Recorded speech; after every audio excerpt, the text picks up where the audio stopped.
สำบายดีพี่น้องFCทุกคนทุกท่านพี่น้องลงหาป้านคันนาพี่น้องเตรียมค้างน้ำไว้เอากะเนาะเพราะว่าเราดูทำหน้ามาฮอดแล้วเด้พี่น้องฝนก็ตก2 หาเลยเด้2 เทื่อ3 เทื่อเลยเทื่อมือคืนนี่มือวานนี่พี่น้องตกหมดคืนเมื่อคืนนี่นะมือวานนี่ก็จักโมงว่ามันตกน้ำมันเต็มที่เต็มแดนไปใต้อึ่งเมื่อคืนนี่ก็ได้โบราณพี่น้องได้อึ่งสิบกว่าโตเสียงอึ่งสนั่นอยู่คนกันหลายไปค้าตั้งแต่หัว4-5บอนบุหัวเพื่อฮอดอึ่งเขาเจ้าก็เอาเบิดพี่น้องบรรยากาศยามเช้าพี่น้องหลังฝนตกปานคันหน้าเลยพี่น้องเห็นบอกเดี๋ยวสิชุ่มให้เขาเบิ่งไทยหายไทยหน้าทั้งนั้นก็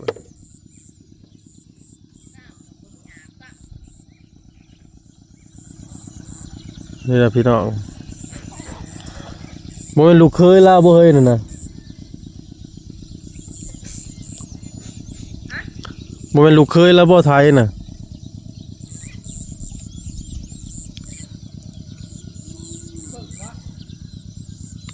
หาจะคือโมเวียง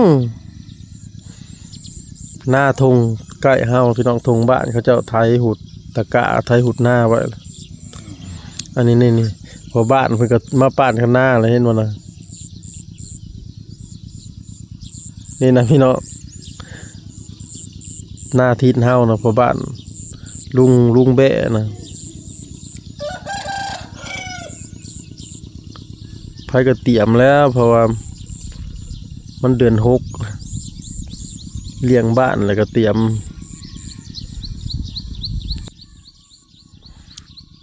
ป้านคันไทยคันหน้าไทยหุดตะกะไว้ของเขาเมื่อคืนน้ำเต็มที่แล้วพี่น้องพอฝนมันตกลิ้นเนาะลิ้นเลย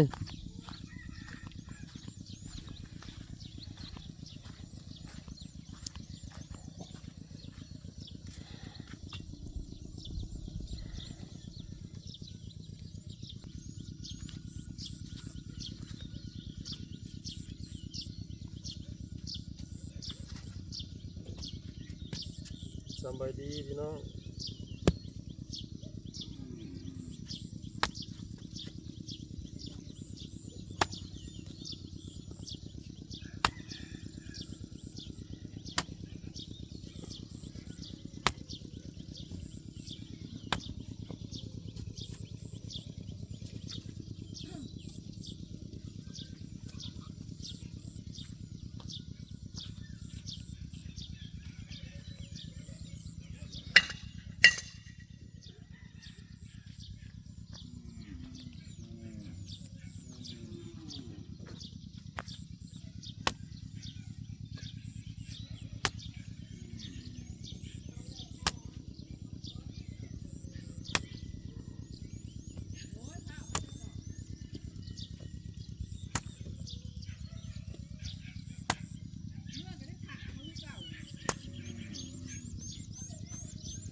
ยัง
แล้วเลยปองหนึ่งพี่น้อง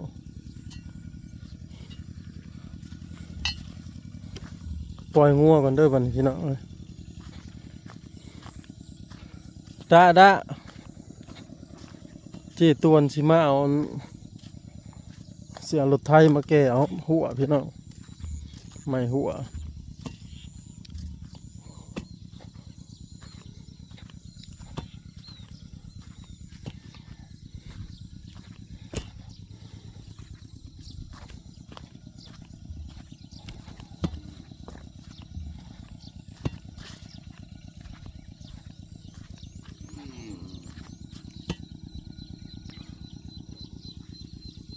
พอได้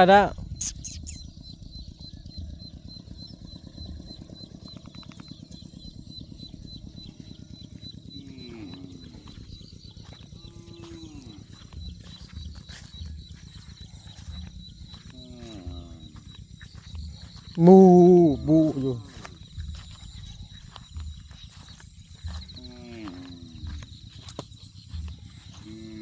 เก็บภาพบรรยากาศหลังฝนตกอากาศก็ชุ่มชื่นเย็นดีพี่น้อง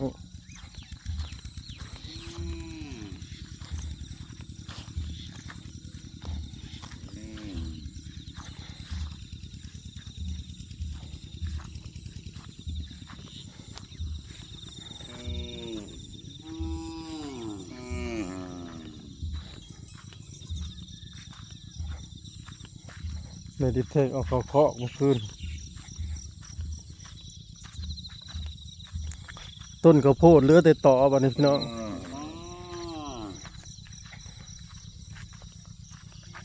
ตอกสิบ่ยั้งนะงัวกิน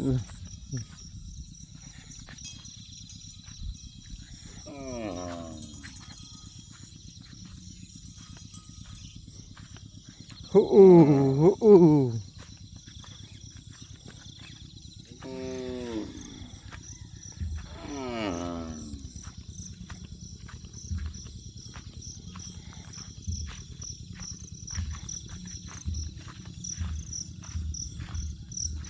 น้ำให้นะเต็มอยู่พี่น้อง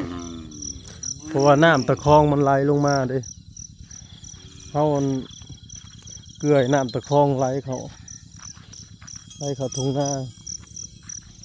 ถูกลุงกลมกับป้านอยู่บ้านป้านข้างหน้าเตรียมไผ่เตรียมมันแล้วพี่น้องเลยเตรียมอัดทางตะกร้าไว้อัดทางหน้าไว้ให้น้ำอยู่แล้วก็พอดินอ่อนก็ไถหุดหน้าแล้วบ้าน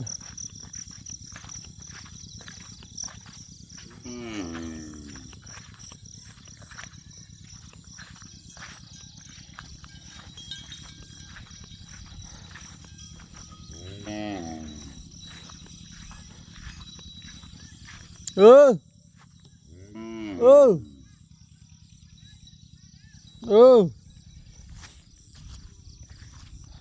ไม่ได้แท็กกับป้าดำสิเมื่อใส่บาตรเพิ่นห้องลงมาบอกเขาว่าอันน่ะช่วยเขาเด้อสันในสายคือห้องแท้เฮ็ดปวกกระเสียออกลายบาทเลยเพราะว่าฝนตกเลยแต่ขนาดฝนบ่มาเฮ็ดยังออกแล้วเนาะไปหากิน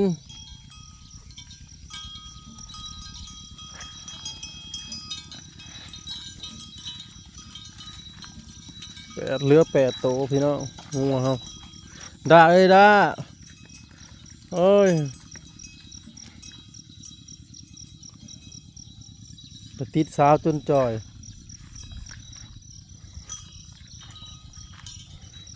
ให้นี่ก็น้ำลายพี่น้อง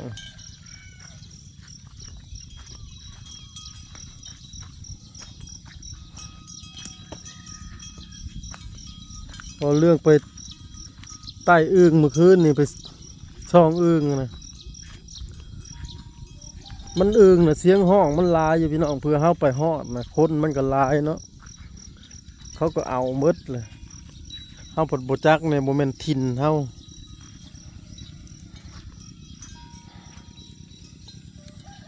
เขาก็สิได้ผู้ละของนี่แหละของปลายนั่นก็เขาเราได้10 กว่าโตพี่น้องเขาเลยต้มอยู่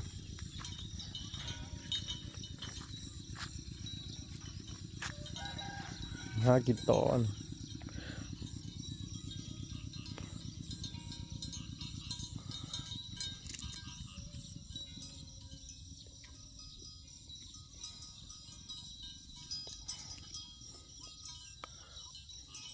กินต้นข้าวโพดเหลือแต่ต่อ